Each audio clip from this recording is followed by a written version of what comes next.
Okay, it was 6 years ago. Birthday weekend celebration yami. Vacation vibes. Hamba no brother man. Brother Manny. Shuti. At no. When I uzoplana i-vacation lo ifunayo, mina uzongitshela masudinga ama-finance at every step. Alright, sharp. Angikhalele eDrakensberg, okay? I booked at Drakensberg. I'm looking forward to the vacation. I was hoping ukuthi sizofika endaweni kusakhanya for the first time. You think ajwayelekile, you know? But kwangenzeka ke lokho. He insisted we start somewhere. The plan was to take my car. Ngiyayibona imoto yami ukuthi ikophi ngane kanjani. La isaqala khona sihamba ke imoto yami masibuya passing Maritzburg again. Asi mina ngibona ukuthi ngcono ukuthi sihambe ngemoto ye-comfort ngoba bo si long distance. Ngithi mina no ngivumelana nawe ngiyavumelana nawe. So we change cars. We take his car. A blessing in disguise futhi. Hey. Hayi. Endleleni ku N3 akekho obuzo omunye nama ngicabanga ukuthi let me open the navigator. Yena uyangithemba ngoba phela umino planile, umino bhukhile, umino wazi ukuthi siyaphi.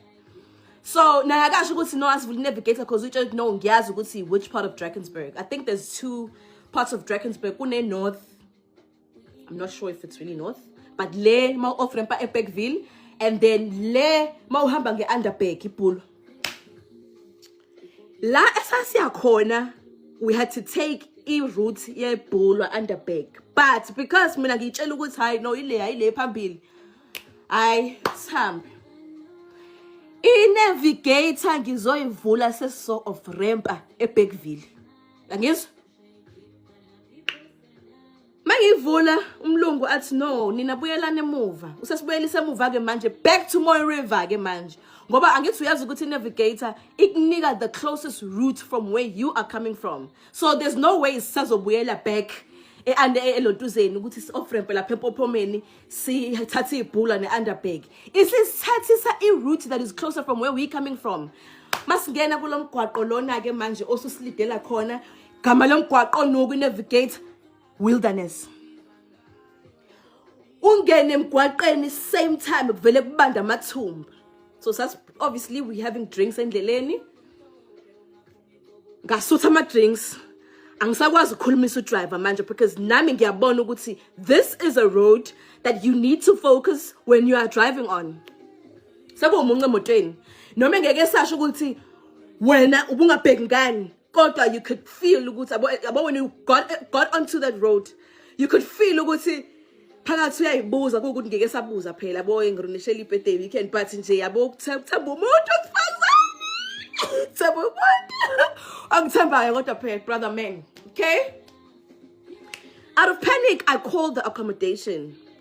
Guys, I'm not sure if we're still on the right route, but angiboni kahle lana bhaluku the wilderness and it's a scary route.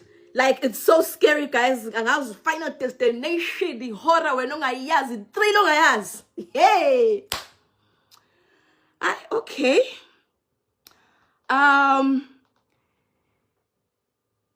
Oh, but accommodation. If you guys are coming from Joburg side, ku N3 lo kamuka ngase eGoli, you are on the right track. Nalapho ke luckily I got a hold of them before network ihamba kungena network. Ay, angisakwazi ukukhuluma no driver sekumunye emotweni kuthule. Akusadrinkeki kumina cause now ngizodrink and then ngizoba ku state sokuthi I'm tipsy and then now no I can't be tipsy la engikhona. Vele kufika ubuthongo welele ubuthongo. Hey! Awuphela ngu 10 minutes. Ngiphupha iphupho lami liqhubeka from la njengoba sidrive uyangizwa. Ngiphupha ubhuti. This road guys mangazama ukuchaza, it's muddy. It had been raining the entire week. Abantu abalisho the wilderness. It's not umgwaqo kumele uhambe ngemoto yakho. It's like a sightseeing kunezilwane lana ama dry atheni. You will track kahle nje okumele uyihambe ngemoto zakhona. Yabo lezi imoto zakhona. kuneyilwane khona la. Ilight uyibona 20 kilometers away apart from one another. Ubona ukuthi hawe mankosi yami. So masiba nenkinga la uba uzosizwa. Akekho. Ha. Ayikho enye imoto. I think kwakubhala over 80 kilometers. And got like low 80 kilometers that we had to do in less than an hour, we did in 2 hours. Okay. Ngiphupa. Imoto yongene eweni. Cliff. Iyowa kwi-cliff. Ngasesayidini la brother man. Brother man akaboni. Ephuphweni plan lami is to save the car. Ngicela ukusho ukuthi ngaphaphama steering. This was me and the steering. I was ready to grab the steering and pull it towards my direction because yena ephupheni lami akaboni. Wathi hayibo wenzani? Ngathi mina hey ngiyaphupha wena imoto uyibona ukuthi iyongena eweni mina manje ngiyayisave. Ngicela ukukutshela ukuthi wathi cishe wenza imess ngathi ngiyabona, but kusukela lapho angangancika ngahlala kanje ngifuna ukubona yonke into eyenzekalayo la because I felt that dream was not just any dream. Awuphelanga u10 minutes imoto yabhajoda kweni yasiqida kanje ku side la brother man, yasiqida imoto kuleli side la brother man kune cliff. Masiqhubeka sithi siyahamba sizongena kule cliff. I said it was a blessing that we changed into the comfort car because eyami imoto yazovela iphephuka ingene. But lesa saba ngayo shuthi ibalansile ihleli emgwaqeni. Ngiphume ngala ngakumina literally uyabona ukuthi ngathi intaba encane yabona ukuthi nje shwi. Ngiye ngala ngasemotweni la ezoba khona kwi cliff. Mangithi ngiyabheka ngikhanyise ngefone. Kusele ispace that is less than a meter ukuthi le moto ingene kuleliwe engaliboni ukuthi lifika phi.